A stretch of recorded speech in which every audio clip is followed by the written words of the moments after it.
So guys আজকে এসেছি Alipur museum বা সেন্ট্রাল জেলও বলতে পারো এটিকে। সো আমরা আস্তে আস্তে লাইন ঠেলতে ঠেলতে সামনের দিকে ঢুকছি, দেখি সামনে কেমন আছে। আমরা এখন এসেছি আলিপুর মিউজিয়ামে। দেখতে পাচ্ছ চারপাশটা পুরো মানুষে মানুষ ভর্তি চারিদিকে। দিদির সঙ্গে এসেছি। দেখতে পাচ্ছ পিছনটা একদম সুন্দর।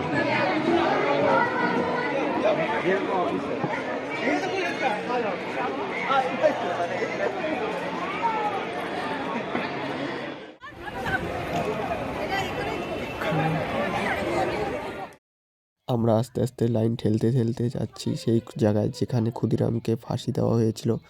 আমাদের ঠিক অপোজিট দিকেই নেতাজি সুভাষচন্দ্র বোসের কক্ষ, মানে নেতাজি সুভাষচন্দ্র বোসকে রাখা হয়েছিল এখানটায়।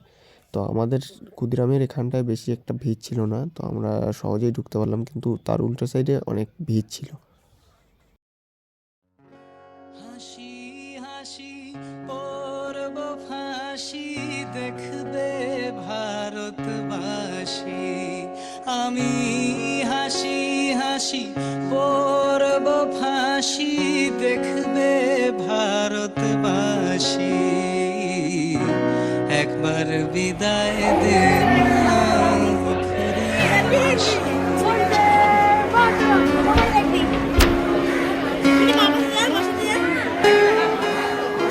পুরো যা যা হয়েছিল পুরো দৃশ্যটাকে তোলার চেষ্টা করেছে।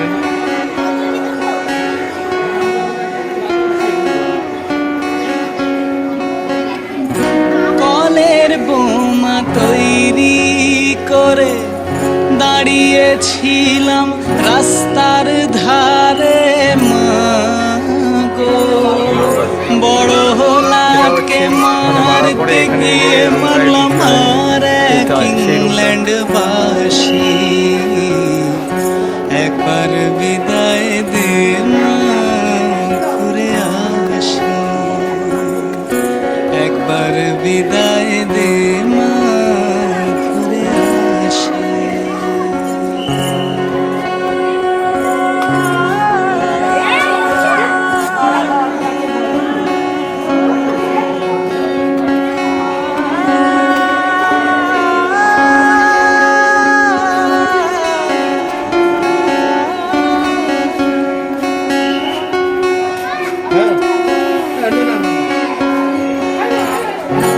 শনিবার বেলা 10টার পরে জজ কোর্টেতে লোক না ধরে, মাগো হলো অভিরামের দীপ চালান মা ক্ষুদিরামের ফাঁসি,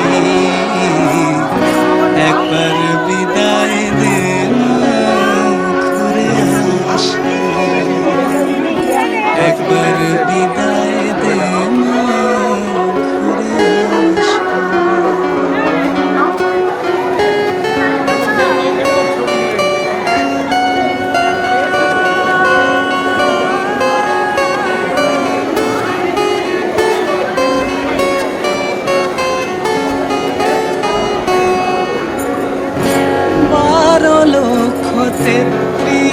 কোটি রইল মা তোর বেটা বেটি, মা তাদের নিয়ে ঘর করিস মা, বউদের করিস দাসী, একবার বিদায় দে ঘুরে আসি, একবার বিদায় দে ঘুরে আসি।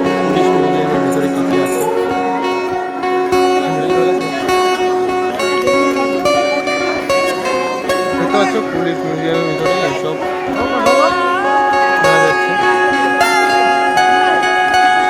আজকে প্রচুর ভিড় হয়েছে। আজকে 31শে ডিসেম্বর, লাস্ট দিন এই 2023-এ, তার জন্য আজকে এত ভিড় হয়েছে। 10 মাস 10 দিন পরে জনমনে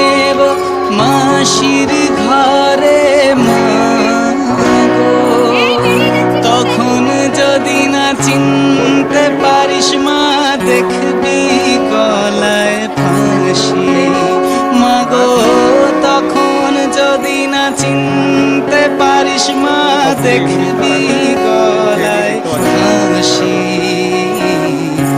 একবার বিদায় দে মা ঘুরে আসি মানে এখানে সবাইকে বন্দি করবে ধ্বংস ভিতরে আর ঢুকবো না দেখতে পাচ্ছ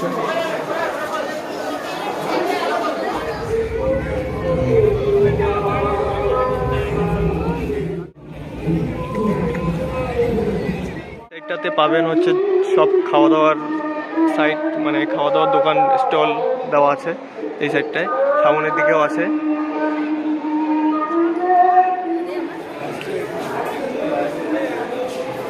দেখতে পাচ্ছ আমাদের আগের টাকা এরকমই ছিল 2 টাকা ডলার কয়েন ডলার বললে চলবে না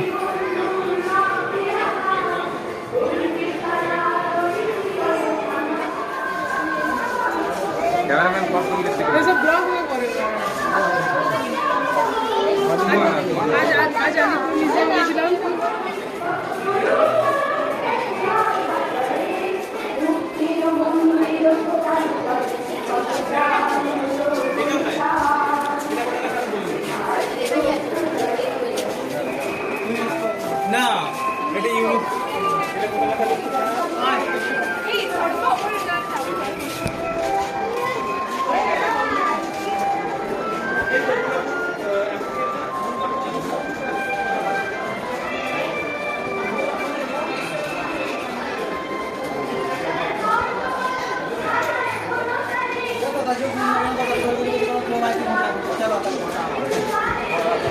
আগের পয়সাগুলো এরকম ছিল এটা হচ্ছে আমি যখন জন্ম হয়েছি তখনকার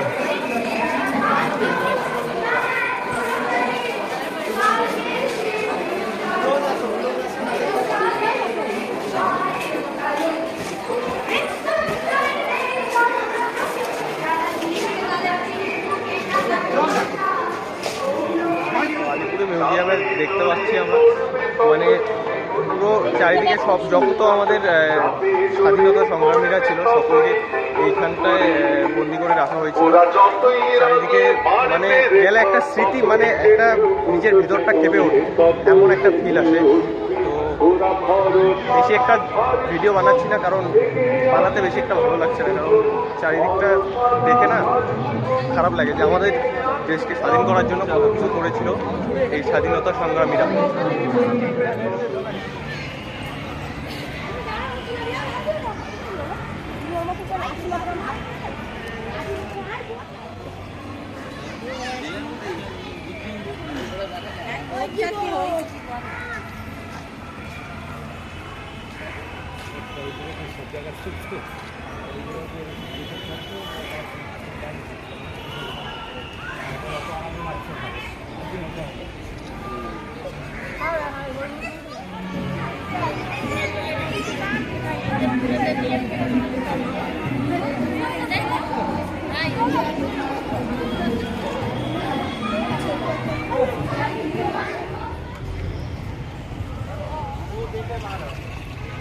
ভিতরে দেখালাম আমি এতক্ষণ দেখালাম আলিপুর মিউজিয়াম তো ভিতরে মানে আমাদের দেশ স্বাধীন করতে যত স্বাধীনতা সংগ্রামীরা ছিল তাদের এই জেলেই রাখা হয়েছিল মানে ভিতরে ঢুকলে বোঝা যাচ্ছে যে মানে কী রকম পরিস্থিতিতে তারা ছিল আর দেখার পরে মানে খুবই খারাপ লাগলো বেশি একটা ভিডিও বানাইনি কারণ সেখানে মানে নিজের একটা ভিতরটা কীরকম করছিল যখন ক্ষুদিরামের সেই ফাঁসির জায়গাটা দেখলাম তখন তো আরও বেশি একটু মানে কি বলবো আর তো আজকের ভিডিও এখানেই শেষ করছি দেখা হবে অন্য কোনো ভিডিওর সঙ্গে বাই বাই